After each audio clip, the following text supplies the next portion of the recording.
Hi guys, hope you're well. So, what you're about to see is a genuine week on the wrist diary style.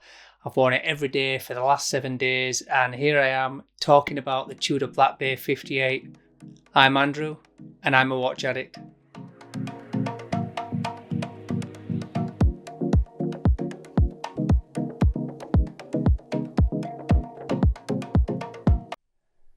Day one of my 7 day challenge of wearing one watch only, and for under £3,000, is there a better watch on the market? I don't think there is. The 39mm case size is going to be perfection for wearing all day, every day. I just hope I can maintain this challenge. Yes, it's my job to make the bed. It's very quality made. Still in the pajamas. So day one, first hour, let's see how it goes. One more thing, I've set the watch accurately as well on day one, and I'll be giving you a time accuracy update throughout the week. So predictably, I've gone for a blue shirt today. Let's just hope I've got enough shirts to last the week. So yeah, I'm just in the car. I've just got the Blue Bay on. It's a gorgeous looking watch. Obviously, I'm wearing the blue hat, the blue shirt and the jeans. It's pathetic. I know it's pathetic, but I'm in try to embrace. As I say, usually at this time, I'm on my second watch. Might even sit down to a third watch this evening, you know, when the telly's on. So it's going to be a real challenge for me to go through it. But if any watch can get me through an entire week just wearing one watch, I think it's got to be this. The only downside is that because it's a bit cold, it's just a bit jangly already. That's day one over, guys. It's going to be a long week.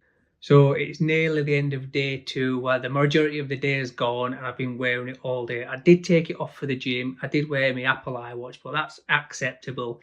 No other watch has touched my wrist. I tell you what it is, I've never ever gone a full one day with wearing just one watch all day. And now I've done it for 2 days in a row. And to be honest, I've picked an absolutely brilliant watch to do it. The comfort is there, the looks are there. It's a really versatile watch. The bezel action, I tell you now, that is something to behold. Really, really smooth bezel action. The timekeeping is literally to the second so far. Granted, it's a cost and it's only day two, but yeah, it's right up there. And it, you know, I'm wearing a dark clothes today, but it just goes with everything. It's a really fantastic watch. If I had a little peeve, it would be that the bracelet, the way it tapers in, but whether I wear it for an hour or a year, that is something that's going to annoy me. But tomorrow is day three. Let's see how we get on. So it's day 34. That might be an exaggeration. I think it's day 3 or 4. But I just don't know how much more I can go on with just one watch all 3 days, 4 days. I don't know if I can cope. Well, I might be exaggerating a little bit. Ultimately, it's been a really, really enjoyable experience. I've had to put all my other watches out of sight completely because they've just been tempting me too much. And I've thought less about watches wearing just one watch. And I think this could be almost the ideal, perfect one watch. But for me, it has to have a date. Now, the clarity of the dial and the beautiful blue make up for that. But yeah, if it was to be an all-day, everyday watch, I would need a date window. So that's the only downside to wearing it constantly. Not a major thing, that's a personal choice. But for me, yeah, if I'm going to wear a watch all day, every day, it needs to have a date. So it's coming towards the end of day 4 now. And one of the biggest factors for me that I've noticed about it is the blue dial and the blue bezel. And you look at it, and even now after 4 days of solid wear, I'm still not sure what sort of blue it is. It's a matte, sky blue, denim blue, royal blue, almost like a grey blue at times as well. It's not particularly like a stunning wow blue, but it is incredibly mesmerising. And the matte tones on it, it is a really sexy looking watch.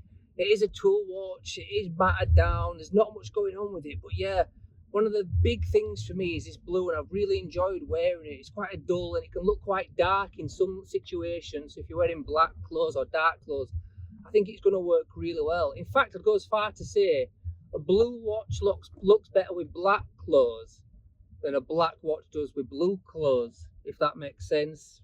Probably just being a watch addict, but yeah, end of day 4. I'm enjoying it, and it's been 4 full solid days apart from sleeping.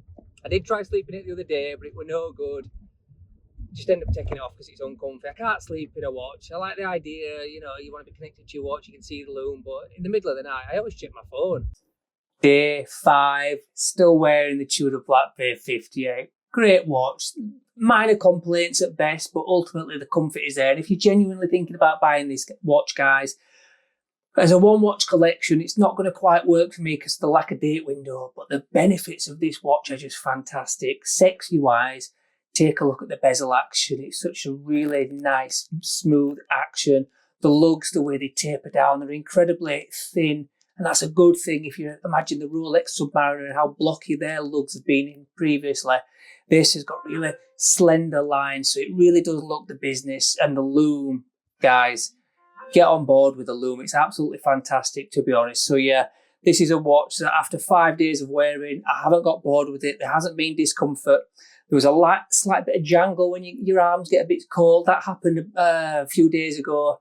But because it's quite light and that 39mm, the jangle, you get away with it more on a smaller watch. So size-wise, comfort-wise, looks-wise, this watch is a real winner. And I'm 2 days away. Well, it's already an absolute record for me. So day 6. And first of all, the accuracy has been astounding. Literally to the second, maybe 1 or 2 seconds out. I don't even think it's 2 seconds out. Bordering on about a second. So it's been an amazing timekeeping, and I don't know if that's because I've worn it every day, keeping it moving. I haven't wound it, I haven't set the time once, so the accuracy has been absolutely fantastic. Am I ready for a change of watch? Yeah, absolutely, but that's not because of the watch I'm wearing, it's more because of me and being a watch addict and the fact that I like to experience different watches. But it has taught me a lesson. I think I'm going to try and wear one watch for more of a prolonged period, whether that's Monday to Friday, over the weekend, or just try and get a bit more continuous use out of the watch, get used to it, because that blue, I'm just looking at it again, it is a different level of watch, and for the money, under £3,000, there isn't much out there. I think build-wise, it's cracking. I think the Sin that I reviewed recently, I think that probably on par with the build quality of this. I think Oris, recently I reviewed them, and they've got amazing build quality as well, so there is less expensive watches out there, but they've got a lesser name as well.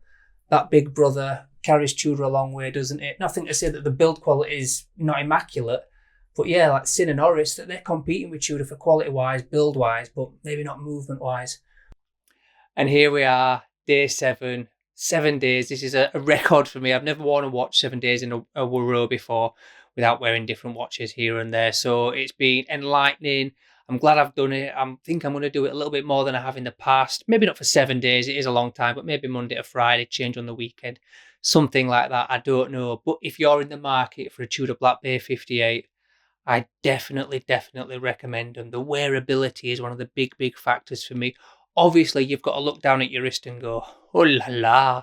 And with this, and with the original, with all the Blackbay 58s, to be honest, you do that. So my first negative is it's the rivets. There is no denying that, although I've worn it, and I haven't looked at the rivets on a daily basis, to be honest. It's only when I think about it or what I'm going to say on camera that I start to think of the negatives. And yeah, it does annoy me. I just wish it was a classic, normal, standard bracelet, 3 links, and then the sides polished. But yeah, it's not the end of the world. And again, I talk about this as a must for most watches. My Seamaster doesn't have it, and it really pisses me off. And it's a taper. So this has got a taper. It's super comfortable. It tapers down quite a considerable amount to the clasp as well. But because it goes down in stages, again, it's a real pet peeve. It's a real petty peeve because ultimately it's got a taper. It's that vintage vibe. I get that. But I just wish to tweak it a little bit because ultimately it is a modern watch with hints of vintage thrown in there. So yeah, the lack of a normal taper, as we call it, is something that annoys me a little bit.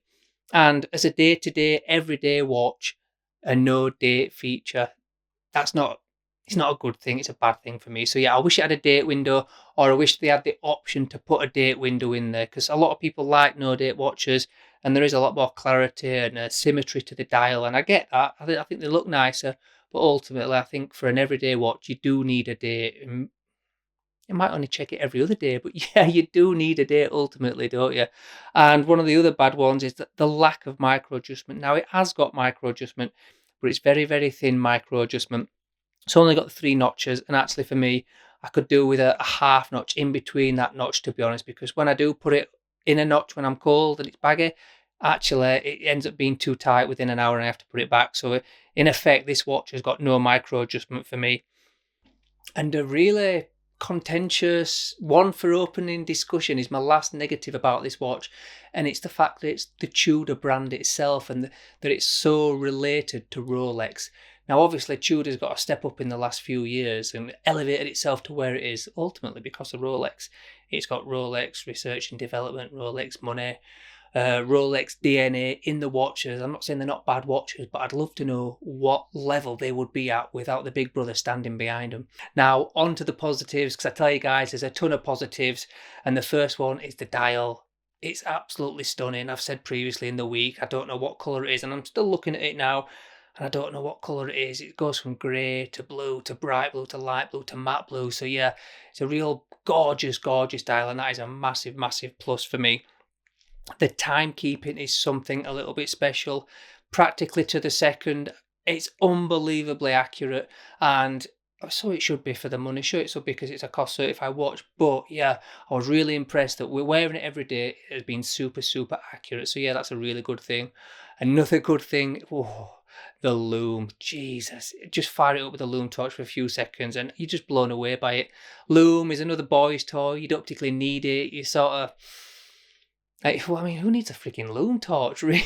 It's embarrassing, but you fire your watch up, you look at the lume for a bit, and then great. But in the middle of the night, when I need to know what time it is, I'm not struggling to focus on my watch, I'm going to my phone. So lume is nice, but ultimately redundant, I think.